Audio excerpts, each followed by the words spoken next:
Está temblando. Cabrón. Mira el auto. ¡Huevón! ¡Cabrón! ¿Qué? Pinchamos. ¿En serio? Sí. Terremoto.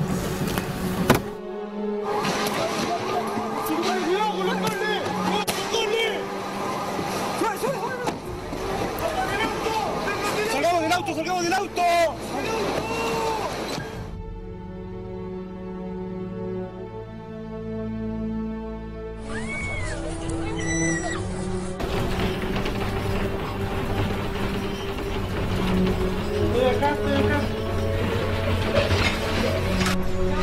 Tranquila, va a pasar.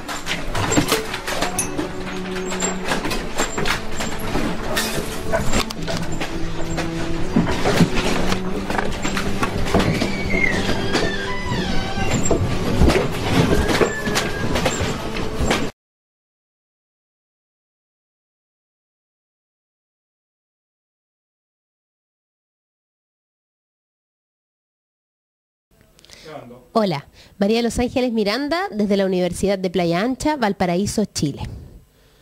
Las restricciones inspiran la creatividad. A mí siempre me ha funcionado. Con esta sentencia de Jack Dorsey, creador de Twitter, queremos comenzar esta ponencia que hemos dedicado a ver la forma en que los periodistas se involucran con las redes sociales, específicamente con Twitter. Nos damos cuenta que en nuestro mundo, más cada vez, el lugar de encuentro con nuestro público es la pantalla. La pantalla es la interfaz donde se encuentra el lenguaje informático y el lenguaje comunicacional. Por lo tanto, el lugar donde nos estamos encontrando con nuestro público es cada vez más la pantalla del computador. Ante este fenómeno tenemos dos opciones. Por un lado, o lanzamos las redes, en este caso las redes sociales, o nos dejamos atrapar por ellas.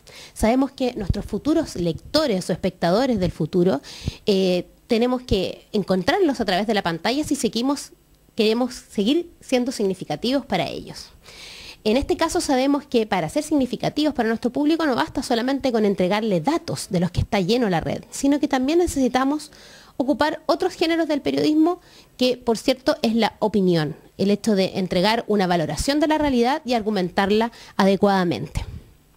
Y además, todo esto debemos hacerlo rápido, antes de que el público se aburra. Nos guste o no, vivimos en una cultura snack, en que las personas buscan dar rienda suelta a sus necesidades, satisfacerlas en el menor tiempo posible y poder tener la mayor cantidad de sensaciones y resoluciones a sus problemas rápidamente, instantáneamente. Es como esa comida que nosotros comemos rápidamente, aunque sabemos que no nos nutre, pero rápidamente nos sacia el hambre del momento. Entonces, tenemos otro ingrediente más, que es que este usuario está más empoderado que nunca. Aunque sea real o no este empoderamiento, las tecnologías de la web 2.0 permiten que el usuario participe mucho más de la red, tenga mucho más poder para comentar, para darnos feedback acerca de nuestras comunicaciones. Por lo tanto, es un usuario que sabe exigir sus derechos y que sabe pedir lo que quiere. En ese contexto, nos preguntamos qué hacen los periodistas que se aproximan a Twitter, que desean tener sus perfiles en Twitter y que buscan atraer la atención de este público.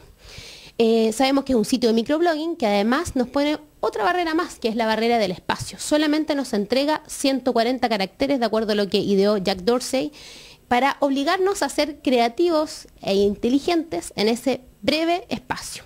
En ese espacio, si nosotros deseamos argumentar y opinar periodísticamente, tenemos que ingeniárnosla para poder dar una opinión que sea persuasiva para nuestro público. Entonces nos quisimos preguntar, los periodistas que opinan en Twitter, ¿realmente opinan? Y si opinan, ¿realmente argumentan? Para eso estuvimos analizando los microdiscursos de distintos periodistas que opinaron luego del terremoto ocurrido en Chile el 27 de febrero de 2010. Nuestras preguntas de investigación fueron las siguientes. Primero, de acuerdo a la estructura tradicional de la opinión periodística, que se usa la de Aristóteles, la más clásica, que ya es muy antigua pero sigue vigente, si estos microdiscursos de Twitter en su argumentación siguen esa línea tradicional aristotélica o hay una deconstrucción de esa forma. Y segundo, en términos de estructura y de contenidos, ¿qué son los elementos que prevalecen?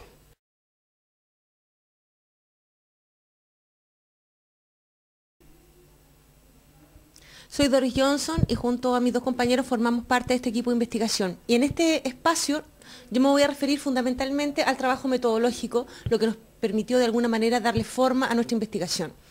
Y en ese contexto podríamos calificar nuestro estudio como descriptivo. Utilizamos fundamentalmente, en este caso, una metodología cuantitativa y el procedimiento metodológico fue el análisis de contenido.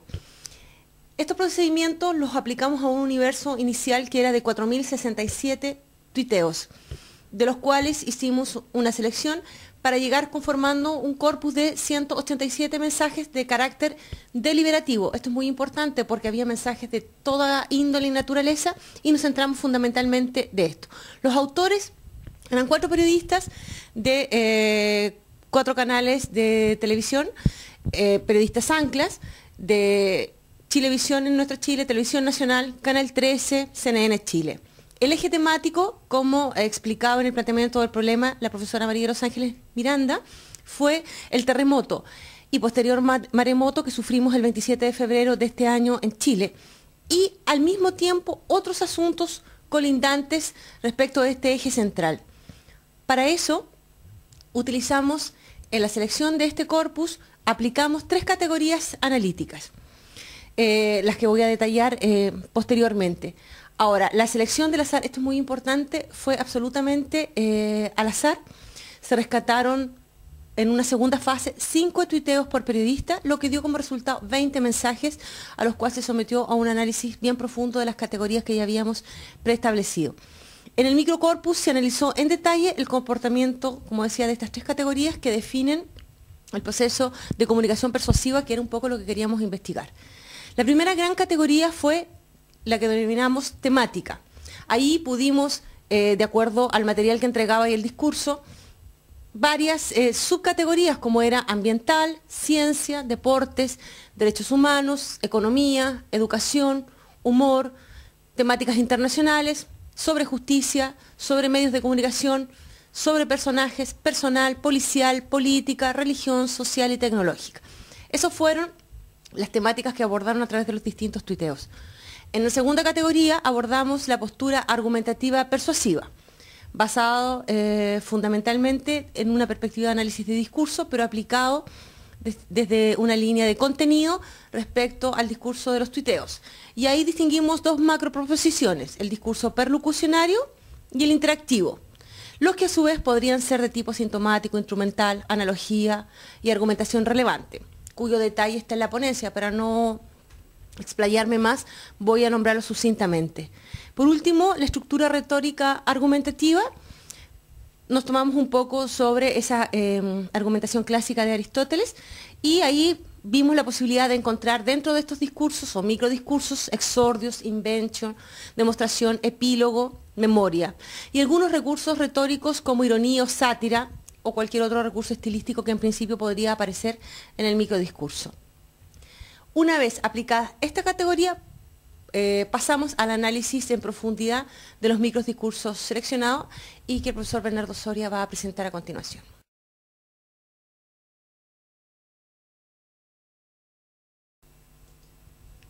Hola, soy Bernardo Soria. Vamos a ver en análisis e interpretación de resultados. Solamente para los efectos de tiempo vamos a ver uno de los mensajes enviados por una periodista, en este caso la periodista Carola Fuente. Dice así: es urgente trasladar personal calificado a Concepción para salvar a las personas que están atrapadas en el edificio. En nuestro análisis la temática es política y social. Fundamentalmente se refiere a la tardanza en las labores de rescate del edificio colapsado de Concepción Borde Río, que fue uno de los símbolos, ¿cierto?, del terremoto del 27 de febrero. Como se dijo, todos los ocupantes de este inmueble que se derrumbó fueron finalmente rescatados, la mayoría con vida. Entonces la temática es política y social. Respecto a la postura argumentativa, persuasiva, es perlocucionario instrumental. Expresa su perspectiva personal de la situación con énfasis, establece un diagnóstico causal del problema, la ausencia de personal calificado, en la causa del entrampamiento, en el rescate de los atrapados en el edificio Concepción, expresa una crítica con alta carga valorativa. Es urgente trasladar, dice, por favor, lo constituye una argumentación para sostener un nexo causal. Respecto a la estructura retórica argumentativa, está presente la invencio, está dada por su declaración sobre la urgencia de trasladar personal calificado al lugar de desastre. No hay argumentación, luego viene el exordio que está al final y no al inicio como es tradicional cuando exclama por favor.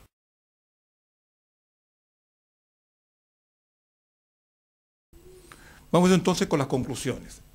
Baja incidencia de opiniones. En primer lugar, se detectó que del universo de mensajes, ya dijimos que eran 4.067 tuiteos, solo 4,6% era deliberativo. ¿Qué significa eso? Una subutilización de las posibilidades de expresión que ofrece Twitter, en comparación con los medios de comunicación tradicionales. Existe efectivamente una deconstrucción de la argumentación tradicional. El famoso mensaje, ¿cierto?, aristotélico, la estructura aristotélica, efectivamente existió una deconstrucción de la estructura de Aristóteles, puesto que de los 6 componentes mínimos del discurso, los tuiteos solamente incluyen en promedio 1.3. Las opiniones tienden a ser solo una impresión. Los casos analizados presentaron una predominancia de opiniones que comunican una perspectiva personal, una impresión, un punto de vista solamente. Sin invencio, sin argumentación, a veces solo exordio. Existe un 43% de opiniones que carecen de invencio. Un 22% solo se queda en el exordio. El 78% no tiene demostración, es decir, las ideas no se sostienen con un razonamiento lógico. Otra conclusión, uso mínimo de recursos estilísticos. El recurso persuasivo está dado solo por adjetivaciones, entrecomillados y signos de exclamación que vehiculizan más bien sensaciones y sentimientos que ideas y o razones. Los mensajes son construidos con un mínimo de recursos estilísticos utilizados solo en un 27% de los tuiteos.